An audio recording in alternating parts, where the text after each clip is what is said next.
Doug Daniel, PT at Cornerstone Physical Therapy in Arden, North Carolina. This is our third video on gluteal tendinopathy.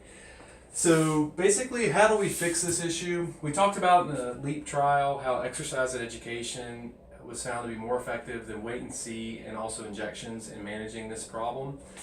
So what are the common findings or problems we see with patients with this kind of issue? So it has been shown that people with gluteal tendinopathy typically have weakness in the hip abductors. And it is a common finding that these patients will have atrophy of the gluteal muscles. It's also common to find that the patients do not recruit the muscles quite as well. Commonly there's an overutilization of the TFL muscle, which is a more anterior muscle, in contrast to the use of the glute med and min muscles in stance phase. And then often these patients have poor control of the hip or the femur in gait. So commonly there's a contralateral pelvic drop, or the pelvis will drop in late stance, or there can be some trunk leaning when the person walks. So our interventions are directed towards these deficits.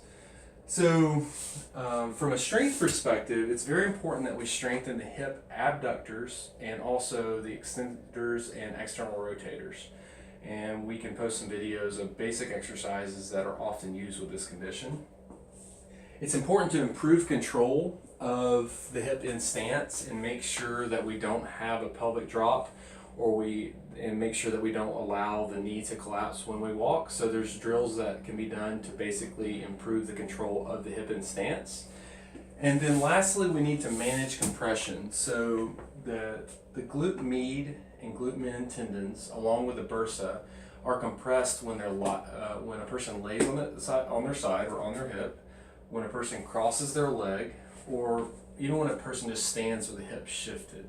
So our patients are educated on how to manage compression so they don't irritate the tendon or bursa too much, while they work on recuperating and improving function of the gluteal complex.